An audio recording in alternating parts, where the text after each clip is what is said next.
Now, with that being said, I want to dive into real quick the Roofing Success Series, what it is, why I started it, and what you can expect to get out of it as a viewer. And so, for those of you that don't know me, my name is George Rose. I run a company called Volume Up Agency. And for the past 6 years, I've been working with roofing and home service companies to help them grow and scale their businesses. One overwhelming trend I noticed was that I would have roofing contractors reach out to me, say, "Hey, I need more leads, I need more leads, I need more leads, and it's going to solve all my problems."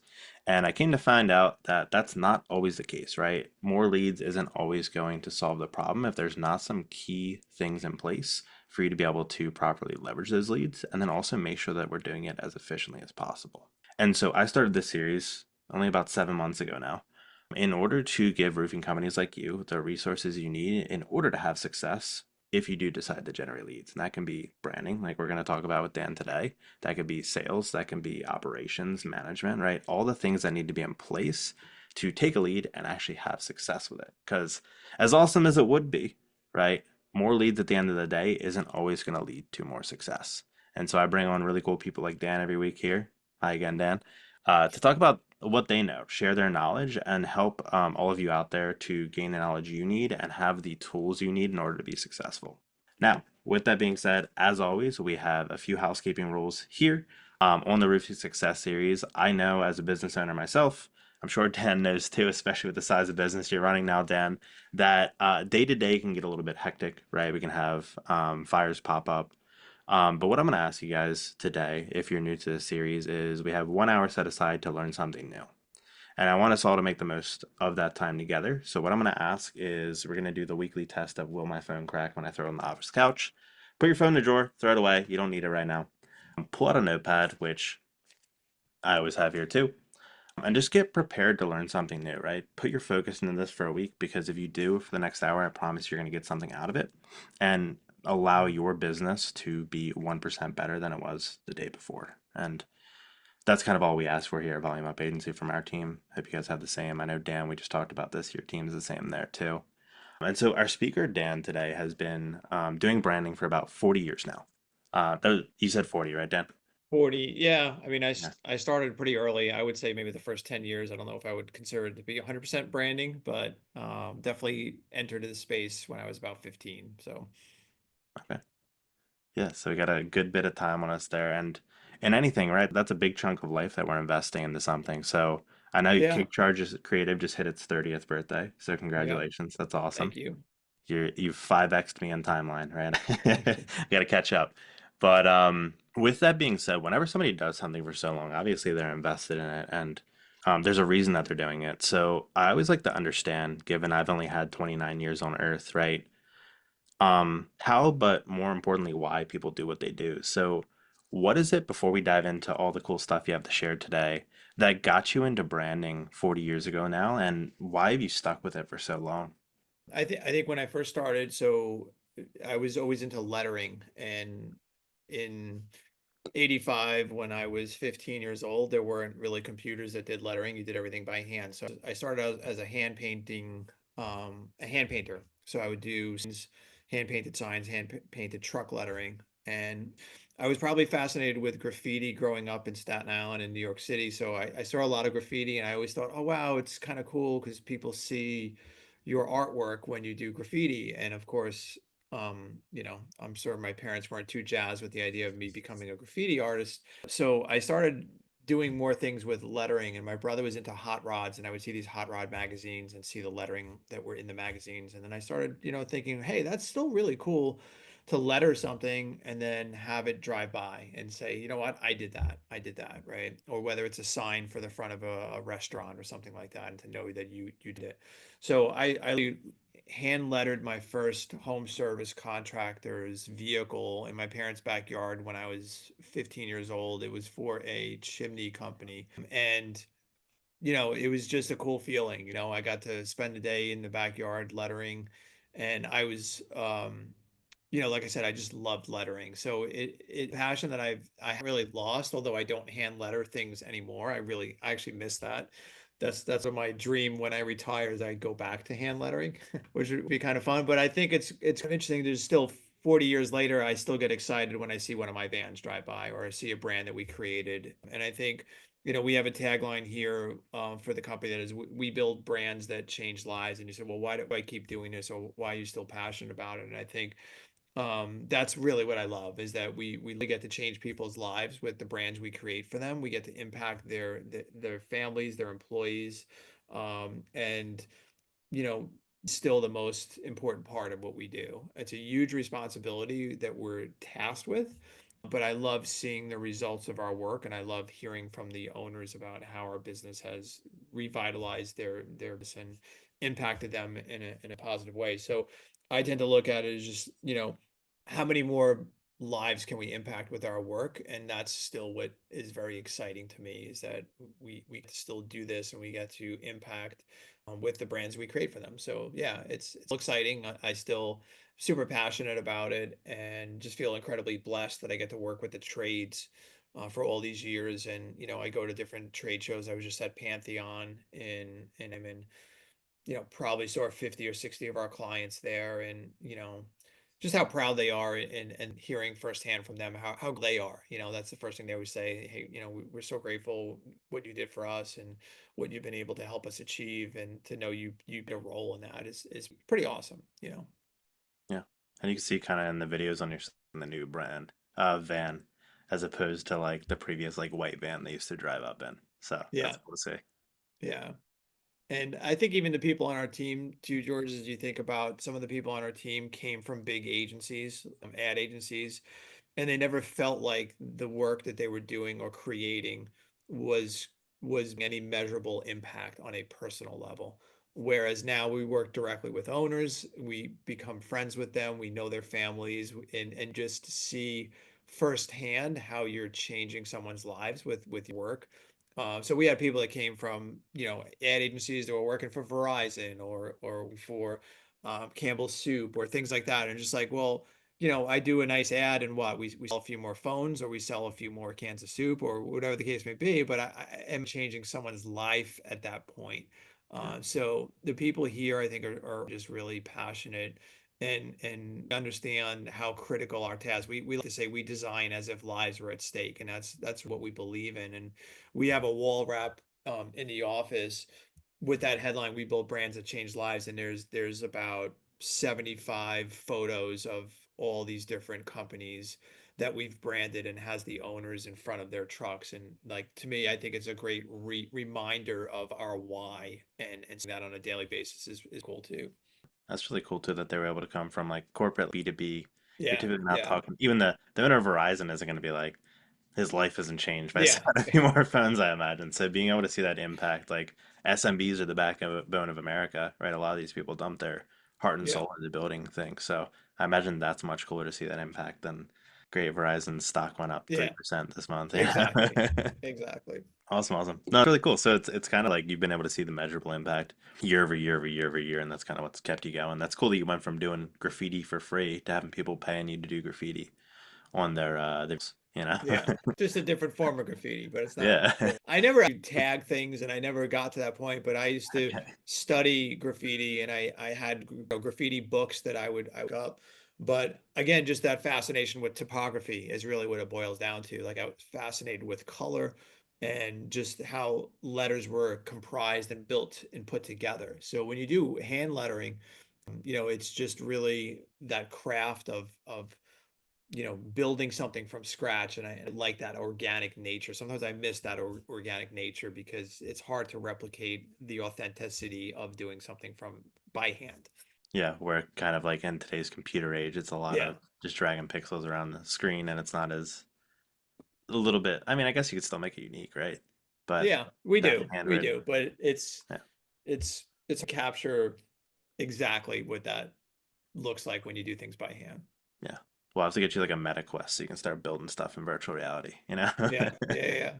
But awesome. Well, I know you brought some kind of like case studies of like why branding matters within like a home service industry. I see a lot of guys launch out ads with a less than stellar brand, and I know firsthand that when I work with a company that has a brand like the ones that you build, everything performs better. So, did Yeah. you want to dive into that, and then we can open up a bit for Q&A too? Yeah, absolutely. I think for this listening and wanting to learn more about, why brand matters, I think need to fully understand like, well, what does the brand do and how does it affect the metrics that matter most to you as a business owner? So when you look at the KPIs that are most critical for your success, so you look at cost per acquisition, you look at booking rates and close rates, average tickets, conversion rates on your website, like all these are affected drastically by how well your brand is known within your community. And the notion of becoming 5 mile famous is another concept that I talk a lot about in my book and why that's important. So when you think about how expensive it is for you to acquire a new customer, and if you're thinking about, well, I'm going to spend a lot of money on Google LSA or PPC so that when someone types in roofing company near me, I show up at the top of the list and someone's click and I'm going to pay for that lead at that point. The flip side of that is, wouldn't it be better if someone knew the name of your company before they went to Google and typed in roofing company near me? What if they typed in the name of your company right from the beginning, right? What would that mean for you? How many more leads would you get if people within 5 miles knew you had existed?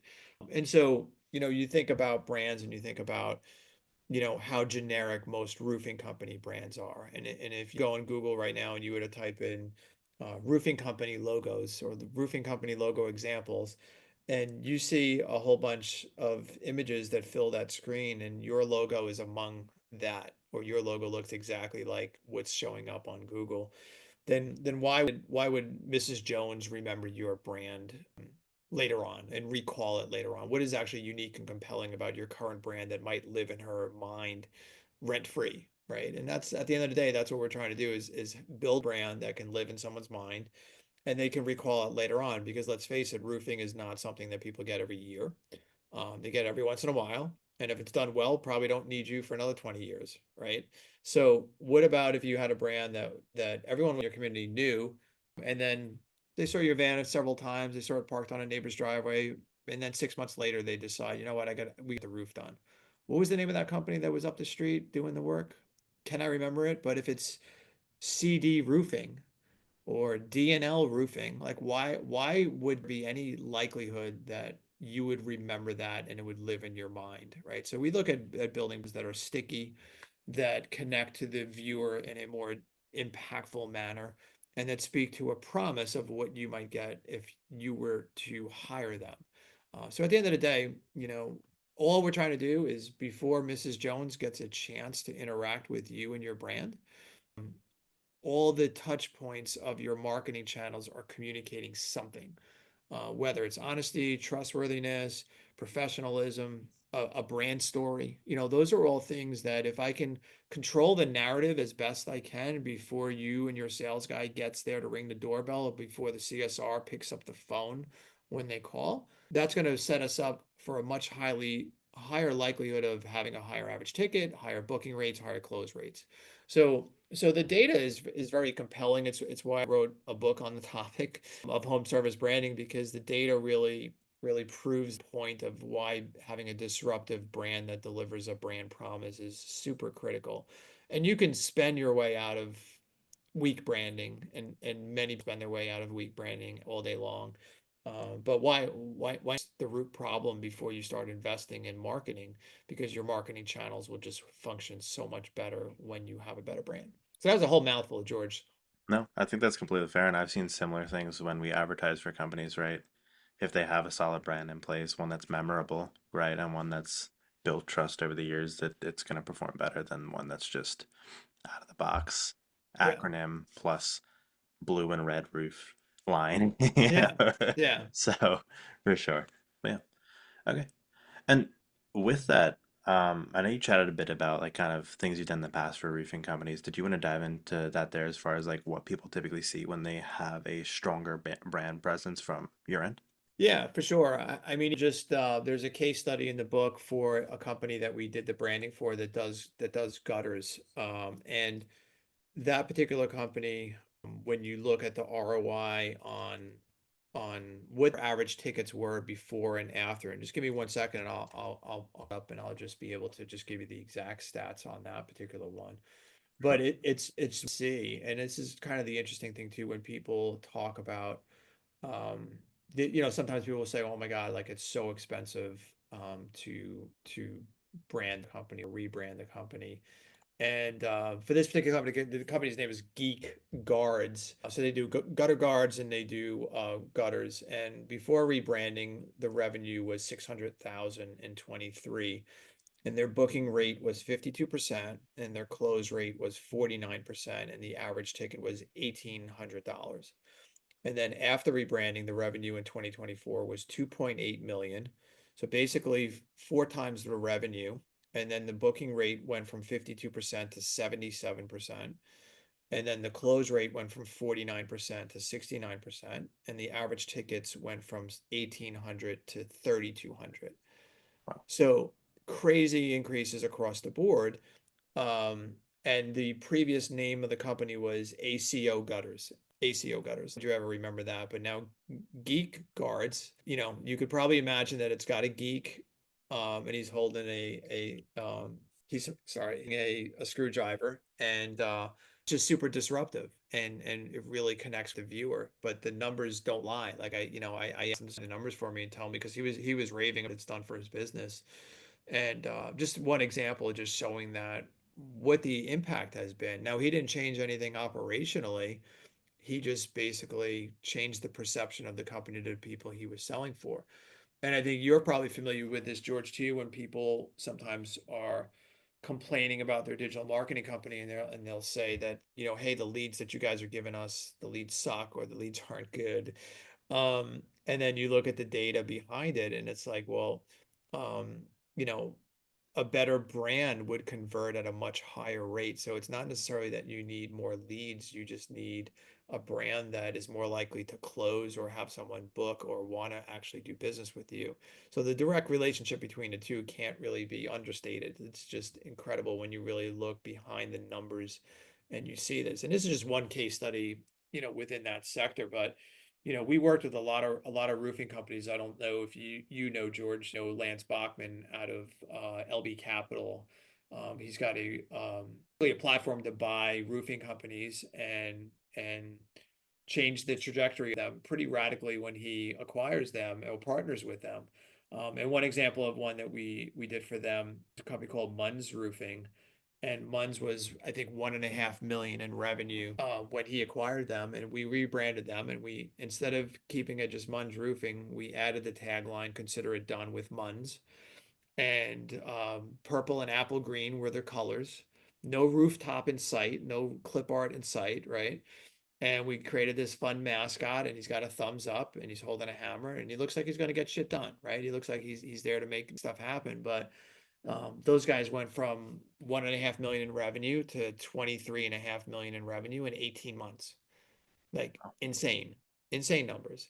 And literally single brand that they acquire, they rebrand with us, or they have us rebrand, because they understand how important it is to those KPIs that really matter to them. So, people want to say, well, it's just a logo.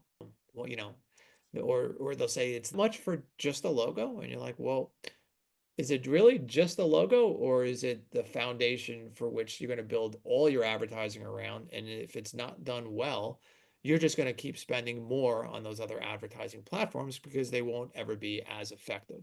So I'm sure you see, like you mentioned earlier, you see the results of someone that has a brand that people are familiar with in their community that they served and that exude that brand promise. Those are the brands that are typically going to have higher conversion on their website and booking rates, and the conversion rates on either digital marketing that you're doing or paid ads are going to be better. So people need to look beyond just sort of what they think the logo does and understand that it affects so many metrics. And like I said, even going from average tickets of $1,800 to $3,200 on Geek Guards, like that's an insane increase of average ticket. And when most people are complaining about the fact that they have trouble or they're struggling to get higher average tickets, mainly it's because the brand doesn't suggest there's a reason why people should pay a premium for it. Yeah, that's completely fair. And I think the part you mentioned too about having the brand, like making your is key too. We had Angie on from AD Advertising a few weeks ago. She does like OTT, Mhm. and when you're doing television, there's not directly like trackable in most cases. There are some with OTT. But a lot of your stuff's going to come from brand recall. And like you said, people are Right. actively searching for you. So if they're Yeah, trying to remember acronym roofing, I feel like that's going to be a lot harder to get that brand recall than if it you is. have like a very clean brand, like what you guys make and all the ones you see on your site. Yeah. Um, so yeah, that's completely fair. I mean, I see all of that too. And that's why I wanted to have you on today is like, I know what you do is key to get rock and roll, and it's foundational even more so than getting direct response advertising going, in my Yeah. opinion, right? Which may 100%. be self hurting myself to say, but I would rather people come in, have what you've done, and then roll. Roll was not really a prime brand to run Yeah. with, so completely fair. And I'll give you one or two that I talk about in the book, George, that I think is just important for people to understand. So we asked a digital company that had worked with a number of KickCharge brands to run some metrics, right? So they actually had over 25 KickCharge brands that they have worked with. And so we asked them, compare the 25 KickCharge brands, some metrics, to 25 other websites that you've designed that do not have a KickCharge brand. And one of the key things that they found is even just branded searches per month in comparison. So the ones that had a KickCharge brand had over 500 branded keyword searches per month compared to 50 for the companies that did not have a KickCharge brand. So right off the bat, you've got 10 times the number of inbound keyword searches happening for a better branded company that we've created. And we looked at the metric, okay, well, they typed in the name of the company and they came into the, did it convert, right? What happened next? And so the brands that had a KickCharge brand converted at a 12% rate versus 6% for the ones that did not have a KickCharge brand. So we had double the conversions and 10 times the number of inbound leads. So you want to extrapolate that into what that would equal in terms of how many more leads per month a better brand was delivering versus the other way. And it's like 50 more leads a month just by having a better brand. It's just kind of interesting when you look at that data again to support the notion of why that visibility is so critical within the communities that you serve, and then just making sure it's a brand that people will take the time to actually care about and connect with. Yeah, I think like having that brand, it's pretty apparent now that it's important based on kind of those metrics you went through. And I'm sure like people on both Facebook Live, on Zoom, etc., are probably thinking, okay, cool, brand's important. When I'm going to build my brand now, because I'm convinced that it is, what are the typical mistakes or the hurdles that I'll run into as a home service company owner that I'll want to avoid when doing that? Yeah.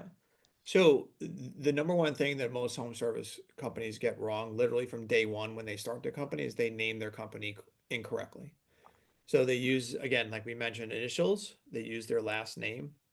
They use names that people don't know how to spell, or names that don't deliver a very specific brand promise. So sometimes those are obstacles that are almost impossible to overcome, no matter how much you invest in branding. So initial base are typically the most challenging, right? So we rename a ton of home service companies that come to us because it's going to be very difficult to move the needle significantly enough if that's the anchor that I'm forced to drag around, so to speak. So naming is one thing you see a lot of people get wrong. I think the other thing too is when you think about the concept of disruption and the concept of doing a brand that you want people to remember to become sticky, then the instinct that most have is they say they kind of do what I mentioned earlier is they go on Google and they type in roofing company logos and they think that their logo should look like that. And it's literally the opposite of what you want to do. You do not want a brand that looks like a roofing company brand. You say, well, that's crazy. I'm a roofing company. Why would I want a brand that looks like I do roofing? And I'm like, well, do you really need to have a rooftop clip art logo for people to know that you do roofing? Or does the name say that you do roofing, right? What can we do beyond that that would make people maybe look at your business a little bit differently than everyone else's clip art, right? So recognizing that the fact of being disruptive may feel a little uncomfortable, that's typically when you know it's actually working and should work better. If it's what everyone else is doing, then we're back in the same problem, right? Why would anyone remember it? So thinking about it from that perspective, not being afraid to do something that feels a little different, but almost strange, right? It should feel a little uncomfortable. If it feels too familiar, then you're just doing the same thing that everyone else is doing. Yeah, so kind of like blending in to be safe is like Yeah. a big issue you see there, which I think as herd animals or herd whatever you want Yeah, yeah, yeah. right? We fit in, right? Because what is it called? The nail that sticks out gets hammered, Right, right, right. kind of Yeah, mentality. But I yeah, feel like in marketing, right, if you blend in, that's a great way to just not attract anyone, right? yeah. So, okay. And you'd also mentioned brand promise, right? Having that Mhm. integrated with the name. How does one like doing something like that? Because it's just typically two words, right, for a name. Yeah. So like example of a company we just renamed Upstanding Roofing. So Upstanding Roofing, I don't know anything else at all about their particular company. The name infers something that I want from a contractor. I want them to be upstanding. I want them to be honest. I want them to be trustworthy because as a homeowner, my instinct is that they're not.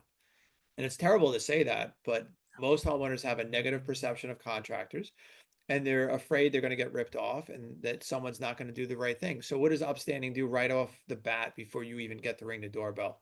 You automatically think that there's a reason why they will treat me well, right? Because their name is upstanding, Yeah. and the tagline that we wrote for them too, where loyalty stands tall. And we've got a mascot and he's on top of a house and he's holding a hammer. So I can get from the visual, I know what they do, but now I have the addition of upstanding, which is making me feel something positive about the experience.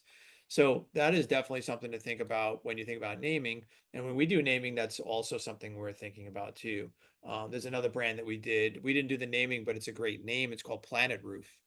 And Planet Roof is based out of Pittsburgh. It's another company that LB Capital acquired.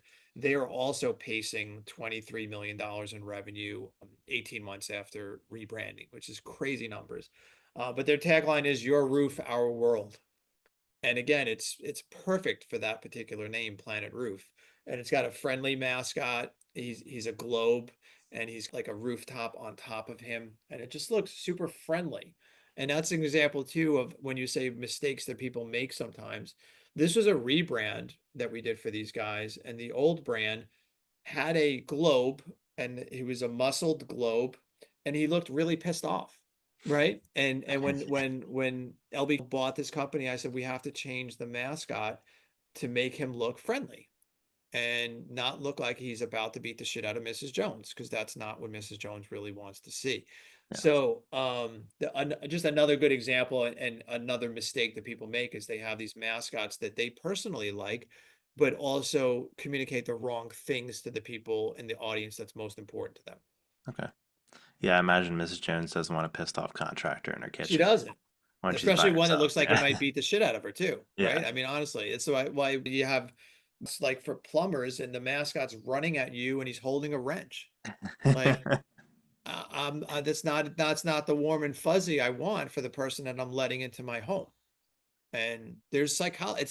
I want to say it's not rocket science, but there's legitimate psychology behind the brand and what it's communicating and how the brand should to those challenges. Yeah. And so you're saying most homeowners don't want somebody running at them with a wrench Yeah, anywhere. Okay, just generally speaking. clarifying. No, I'm glad to hear we're on the same page there. Now, Yeah. one thing I found interesting, you mentioned on a few podcasts was you've talked about a spark test, right, when building a brand.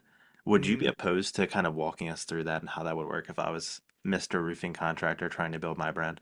Yeah, well, listen, you could go on it at sparktest.kickcharge.com and you could literally watch a video of the 10 different criteria that we use to judge brands. And you could rate yourself on all those different criteria. So literally on every single page, there's criteria like naming, tagline, truck wrap, logo design. And there's a video of me talking about those different criteria, giving you tips on how you might judge your own brand. And then you could literally use a slider to rate yourself on each of those criteria. And then at the end, it will actually add up your score and tell you whether or not you have a brand that's performing as well as it could, or whether you have a brand that maybe could use some additional help. But I think what it does is it forces people to really think about branding in that light. And hey, how's my name? How's my tagline? Is my logo generic? How does my truck wrap look? And we walk through different examples so people can better understand how to judge their own brand on those different criteria. Okay. That's freaking awesome. And so those criteria are typically against what you're saying good brands look like and bad brands look like, so they get a bit more clarity when 100%. rating Yeah. themselves. Okay, Yeah. cool. Yeah. Because I feel like without that, you can get a little bit biased. Like, hey, my brand's Oh amazing. yeah, It's mine's mine. great. Yeah. I So, think mine's awesome. And when I present it sometimes, especially when I do it live, like at a like that, I always ask people to rate before they take the test. Say, where do you think you would score, 1 to 100? How amazing do you think brand it is? And a lot of people are like, oh yeah, I'm a 90, I'm this. And then they go through the test and then they're like, okay, yeah, I'm more like a 65 or something, because I didn't realize all these things were working against me. So I think it's a useful thing they could take, and they could just do it at their own pace and learn a lot from it. Yeah, and you don't know what you don't know too, right? Coming Right. into that, I'd probably rate my brand as a 90, but I imagine it's definitely not that, right? So cool. Alrighty. And I know, like, you started mostly in home service, right? Because the first one you did was a chimney company. Yeah, that was literally the first one, and then the second one was for a plumbing company. So yeah, that's pretty much all I've done.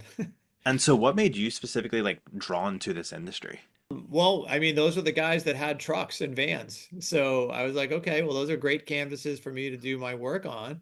So yeah, let me work with people who have this beautiful blank canvas that I could put my decorations on and I could put my lettering on. So I worked in a sign shop when I was 17 and got exposed to so much more about lettering and composition and layout, working under a very skilled sign painter who's amazing. So what's crazy about even that experience of doing that is, so much of what he taught me back then is evident in our work today. And it's just kind of wild. Like I'm still really good friends with him, and he's such a good guy. And he taught so much about legibility, composition, hierarchy, foreground, background, like all the fundamentals that is sadly missing from so many truck wraps today. Like so many truck wraps today literally fail on so many levels. It's sad to see because it's 5 grand piece to wrap your truck, and then to have it not be effective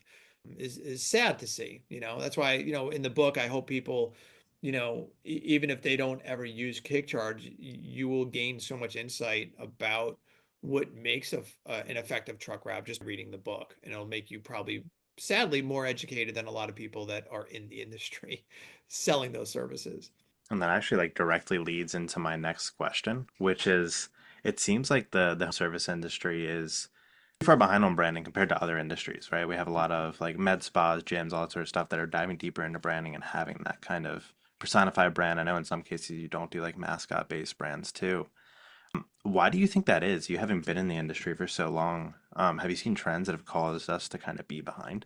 Well, I think it's interesting when you compare some of the verticals within home services, right? So you look at HVAC and plumbing as being a vertical within home services that has truly understood more about how critical the truck is as part of their marketing strategy. So they were kind of early adapters as far as making sure that their trucks were wrapped, trying to understand the role that of their marketing channels. But some other verticals are slower to adapt.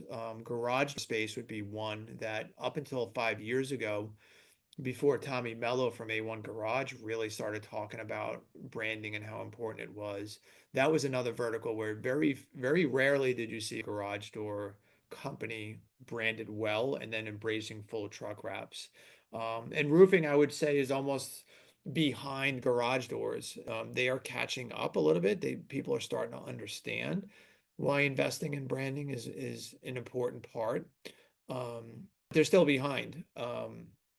Looking at those different verticals, even like handyman services, landscape services, a lot of those companies I just feel like are a few years behind what HVAC and plumbing have embraced, but they're catching up. It's becoming more looked at and more understood.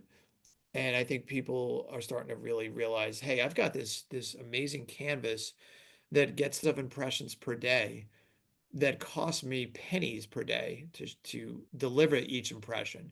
And there's no other medium that even comes close to the number of impressions being made compared to outdoor, especially trucks. So people are, I think, starting to realize that, hey, this is something that is really important in my marketing mix, and investing more into it, you know, every day. And you can see too, sometimes the markets that we go into where we do the research and we look and we're like, oh my God, there's no one in this that has a good brand. Imagine you had the best branded roofing company within 5 miles of your location. Like, what would that mean to your business? And quite often, there's a high likelihood that if you invested in branding, you would have the best branded company within 5 or 10 miles of your location. So I still consider it to be this amazing opportunity for people who embrace it. Yeah. It's kind of like Facebook ads like 5, 6 years ago. Yeah, Right. It was right. very low competition, right? There weren't a Yeah, ton of people on it. It's still a viable platform now, but we're not getting $5 CPMs anymore and $10 right. leads, you know? Yeah, Like, I think branding is definitely a key place there. And you had mentioned like HVAC and plumbing. I know PE had entered, and this is if this isn't relevant, we know, but PE had entered HVAC and plumbing first and kind of garage doors too. Do you think because there's yes. more like professional uh, organizations like private equity where they're kind of smart with their money, their investment, that's their whole job, are entering the space now? Maybe that's what's bringing more attention to brand for these companies. I don't know specifically that. I think what happened was PE understood that this is a service that everyone will always need, and they really recognize that, especially the COVID. Yeah. That's when the big influx of PE money came into that market.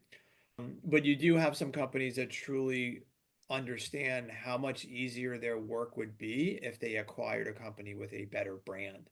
So, there's a couple of companies in the garage door space, and literally their whole criteria of acquiring a company is whether or not it was branded by KickCharge. Like Really? they literally they have 11 that they've acquired, and all of them were branded by KickCharge. And they understand that marketing will go significantly further if that legwork is already done and they don't have to redo that after. And for whatever acquisition they get that does not have a KickCharge brand, the first thing that they do is they call us up to fix that. So some of them are recognizing how important that is in that journey. It's really cool. We can retitle this webinar "How to Sell Your Business Faster" You can do that for too. guys looking to exit. No, it's cool. Okay, cool. And then as far as that goes, I mean, that's most of the questions I had for you today that I had lined up that I was curious about. I do want to open up the floor to QA for people that are in the room and then also on the Facebook Live. But before we do that, was there anything else you wanted to share with the community? We talked a little bit about the book. The book is called Branded Not Blanded. What I would say is read the book before you ever think about rebranding.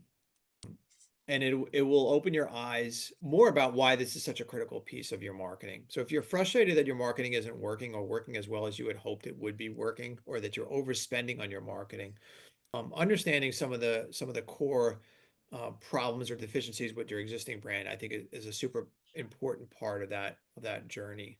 So I would just say maybe invest in learning as much as you can on the topic, because there aren't a lot of people that understand the psychology behind it. And this book really goes into a lot of detail about the psychology behind it. So And for those of who aren't the first 10 on this webinar, if they wanted to pick up that book, where would they go?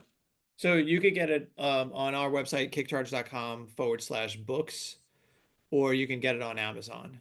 And I'm going to drop that link in the chat just so it's there for future viewers too. So give me Okay, one cool. second. Alrighty, cool. And if people want to learn more about you, what you do, would you recommend they go there first? Or is there another way to get in contact? They could go to kickcharge.com and just fill out the contact form. And somebody will get back in touch with them and be happy to help them. And if you have people here too that aren't sure, hey, does my brand suck? Shoot me an email. Like, I'm happy to take a look at it. I'm not going to hard sell you on anything. Like, that's not how I roll. But if you want some feedback on what you have, I'm happy to take a look and just give you some insight. You can just shoot me an email at just dan@kickcharge.com, and I could definitely take a look, or do the spark test, the sparktest.kickcharge.com. And you could self-test it if you're worried about what it might say, you could take the self then and see what it says. I'm going to post my results in the group tonight. Alrighty then. Well, I'm going to open it up. We got about 5 to 6 minutes for Q&A. So if anybody Okay. has any questions in the audience, you can drop it in Facebook. I think I figured out how to finally read comments there, so you can do that. And now I can hear myself talking. Okay, we got Dean White asking a question in the Facebook group. If you guys have any questions on the Zoom chat, just drop them into the chat itself. You can either ask to be unmuted and you can ask it live, I'll bring you into the room, or you can ask it in a text format and we'll answer it there. Dean's got a question lined up for you. You ready, Dan? Uh-oh. All I know righty. Dean. Dean's a good guy. What's up, He is a Dean? cool guy. Dean said, "What's better for a roofing company? 50 leads a month for a $20 CPL or getting a full rebrand done by KickCharge?" Good question. Well, the reality is that the problem with that premise is that next month you're paying the same amount, and then the month after you're paying the same amount, right? So the one-time investment that you make in brand will pay dividends forever or for the life of the marketing channels, and should make the marketing channels and your CPL actually go down because you shouldn't need to be as dependent on paid to get the same amount of leads. So I get what you're too, right? Because we've got to actually generate calls, right? So if it's a brand new business, like right away, I need leads, I need leads. So totally understand why that's something that we have to obviously be concerned with as well. So I think there's obviously a blended approach that makes the most sense when you think about the channels. But the earlier you can adapt a better brand, just the further along each take you, if that makes sense. Yeah, I think that's completely fair. And like with new businesses, like you said, I wouldn't even recommend potentially, and I run Facebook ads, but I would potentially do the stuff that you can do on your own, like local service ads. You click a Yeah. few buttons, you have some ads up, right? Get Yeah. some reviews from people you've worked with, and then you can have a cheap way to do it without having to pay an agency like me. And then you can invest in dance stuff. That's my Beautiful. opinion. I'm biased in the wrong direction, Dan. I'm unselling myself. But cool. We got a question from Monica. She says, "How long does a typical rebrand process take?" Dean spent. Thank you for the love today, Dean. I appreciate it, brother. How long does a typical rebrand process take from initial concept to full implementation for a medium-sized roofing company? I Was her mean, first question. generally speaking, and I don't know exactly what we would say the definition of a medium-sized roofing company would be. Would we say that's 5 million and up, 10 million and up, Where are you roughly? at, Monica? So we can get a better grasp there. Around five. Okay, she said around five. Yeah, so I would say first thing is you also have to recognize the fact that there isn't a switch that gets turned where suddenly everything is just done over, right? So there's a period of time where both the old brand and the new brand will live simultaneously to one another, right? So you have obviously the trucks as one of the more visible components of the brand. Usually within 6 months, I would say is a fair thing. For us, when you look at, how far out we're booked to start, which is about 2 months to start with us. And then generally speaking, from the time that we start with you to the time you're wrapping your first truck is generally speaking about 6 to 8 weeks. And then you're going to start integrating across your trucks and the different other applications, your uniforms, business cards, site signs, website, things like that. So it's going to take some time to get all those elements put together. And like I said, there's always going to be a period in time when both are living concurrent to one another.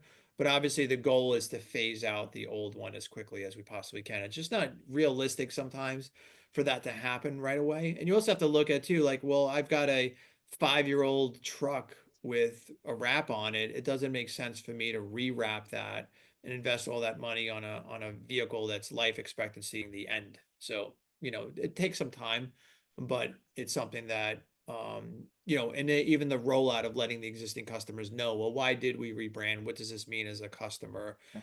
Things like that. So there's a method to rolling that out. We on our website under our resources, there's a guide, helping people roadmap to follow. Like, what do we do on each single step of a rebrand journey? So if anybody wants to just download that, you can hop onto our website. It's just a free resource that people can check out too. Okay. And so is it a mix of like one, there's the expense of like, hey, I'm probably gonna get a new truck in a year anyway. There's no Mhm. point in rewrapping this one. So the economic perspective, but also it sounds like rolling over potentially brand equity. Uh, Well, a brand equity is 100% something you do want to look at as you do any rebrand, right? What about the old brand has value that I can bring into a rebrand?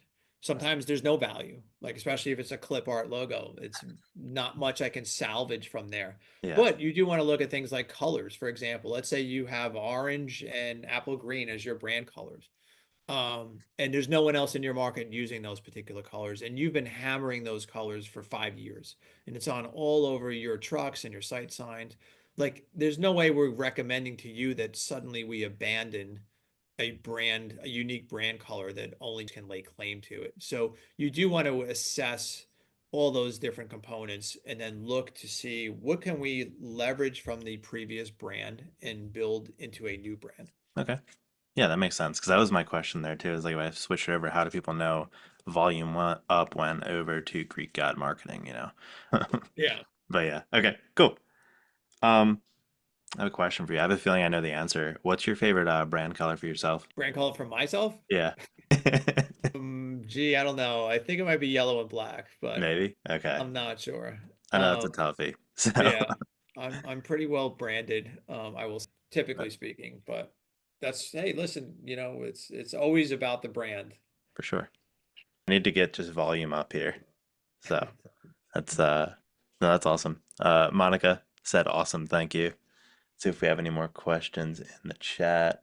Not so much a question. I think that was a follow-up more on ads, like getting motion while building the brand. Cool. Well, guys, we got 8 minutes left. I'm going to do our typical wrap up. If you guys have any other questions, let me know. I do want to say thank you to Dan for taking an hour out of your day today to come on and kind of share with the community. Hope everybody got a lot of value out of it. And I'm going to be going and doing that Spark test tonight and letting you know the results. So, guys, just to wrap up with the Roofing Success series, these recordings will typically be live on YouTube about 2 weeks later, and then within the group itself within a week. So, if you're not in there yet, make sure to go ahead and join. I need to rebrand the group because it's not a very sexy name right now, Dan. So, maybe I'll reach out to you about that. But I'm gonna drop the I'm gonna post a link to in the chat. I think to see some examples of just roofing companies only that we've done the brand. This link will just take you directly to that. I don't know if everyone can see that or not, but if not, if you want to post it to everyone, that'd be cool too. Yeah, I'll copy it and post it to everybody too. And then let me see if I can drop it in the Facebook Live. I'm new to Facebook Lives, Dan, so appreciate your patience there. Cool. I just put that in the chat there too. I'll also, if you want, I can throw that into the YouTube description and then in the group too, so people have access to it. All the resources you talked about today, the book, the Spark test, etc. So Sweet. yeah, Awesome. well, All right, brother. Well, listen, thank you so much for having me on. I appreciate it. I appreciate everyone who stopped in today to listen to me chat about my favorite topic. And yeah, if I can ever help anyone, just hit me up. for sure. Thanks for coming on, Dan. I appreciate you so much. I'm sure the community does too. And have a good Wednesday, everybody. All right. Take care, brother. Take care.